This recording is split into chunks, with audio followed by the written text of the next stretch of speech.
Therapy attend ചെയ്താൽ ട്രോമകളൊക്കെ ഹീലായി എന്ന് നിങ്ങൾ കരുതുന്നുണ്ടോ? ഹീലായ ട്രോമകളിൽ അത്തരം ഓർമ്മകൾ വരുന്ന സമയത്ത് ബോഡി റിയാക്ട് ചെയ്യില്ല.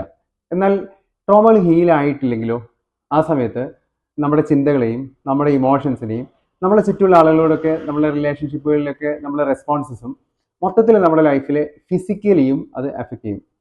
യഥാർത്ഥത്തിൽ ട്രോമ വിട്ടുപോയോ ഇല്ലയോ എന്നറിയാനുള്ള ഏറ്റവും നല്ല ടൂൾ എന്താണെന്ന് വെച്ചാൽ നിങ്ങളുടെ ഫിസിക്കൽ ഹെൽത്തിൽ ട്രോമാറ്റിക് ആയിരിക്കുന്ന ആ മെമ്മറീസ് വരുമ്പോൾ ബോഡി റെസ്പോണ്ട് ചെയ്യുന്നത്, അല്ലെങ്കിൽ കുറച്ച് നാളുകൾ അത്ര നിങ്ങളൊരു സ്ട്രെസ്ഫുൾ സിറ്റുവേഷനിലേക്ക് വീണ്ടും കടന്നു പോകുമ്പോൾ നിങ്ങളുടെ ബോഡിയിൽ അതിനനുസരിച്ച് റെസ്പോണ്ട് വരുന്നുണ്ടോ, ഫിസിക്കൽ സിംറ്റംസ് വരുന്നുണ്ടോ, രോഗങ്ങൾ വരുന്നുണ്ടോ, ഉറപ്പായി നിങ്ങൾ ട്രോമ ഹീലായിട്ടില്ല എന്ന അർത്ഥം. ആയുർസ്മൃതിയിൽ നമ്മൾ ചെയ്യുന്നത് സ്മൃതി മെഡിറ്റേഷനിലൂടെ പഴയ മെമ്മറികളിലേക്ക് പോയി അതിലെ ട്രോമാറ്റിക് ഇമോഷണൽ എലമെന്റ് മാറ്റുകയും ആ ട്രോമ ഉള്ള ഓർമ്മകൾ അവിടെ കാണും.